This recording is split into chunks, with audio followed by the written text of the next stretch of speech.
नाज़रीन, PP chairman Bilawal Bhutto Zardari चयो आहे त शहीद ज़ुल्फ़िकार अली भुट्टो जो अदालती क़त्ल कयो वियो।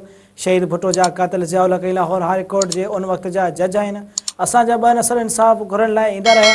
लाहौर हाई कोर्ट बार में आइन जे गोल्डन जुबली तक़रीब खे ख़िताब कंदे बिलावल भुट्टो ज़रदारी चयो त 12 साल अॻूणे सदर आसिफ ज़रदारी शहीद भुट्टो जे फाही ख़िलाफ़ रेफरेंस दाख़िल करायो हो।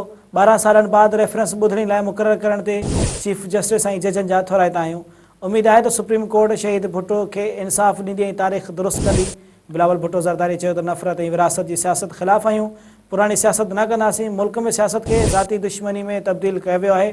असां उनजो ख़ात्मो आणींदासीं। बिलावल भुट्टो ज़रदारी जो चवणु हो त अॼु जहिड़ो माशी बहरान तारीख़ में कॾहिं नाहे ॾिठो।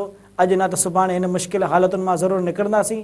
हीउ सभिनी जो मुल्क आहे। सभिनी खे गॾिजी मुल्क जी तरक़ी लाइ किरदारु अदा करणो पवंदो। नाज़रीन, हिकु भेरो ॿीहर अहम ख़बर अव्हांखे ॾियूं पिया त पीपी चेयरमैन बिलावल भुट्टो ज़रदारी चयो आहे त शहीद ज़ुल्फ़िकार अली भुट्टो जो अदालती क़त्ल कयो वियो। शहीद भुट्टो जा क़ातिल ज़ियाउल हक़ ऐं लाहौर हाई कोर्ट जे उन वक़्त जा जज आहिनि। असांजा ॿ नसर इंसाफ़ घुरण लाइ ईंदा रहिया।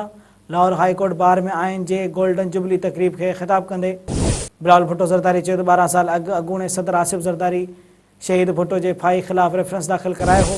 12 सालनि बाद रेफरेंस ॿुधण लाइ मुक़ररु करण ते चीफ जस्टिस ऐं जजनि जा थोराइता आहियूं। उम्मीद आहे त सुप्रीम कोर्ट शहीद भुट्टो खे इंसाफ़ ॾींदी ऐं तारीख़ दुरुस्त कंदी। बिलावल भुट्टो ज़रदारी चयो त नफ़रत ऐं विरासत जी सियासत ख़िलाफ़ आहियूं। पुराणी सियासत न कंदासीं। मुल्क में सियासत खे ज़ाती दुश्मनी में तब्दील कयो वियो आहे। असां उनजो ख़ात्मो आणींदासीं।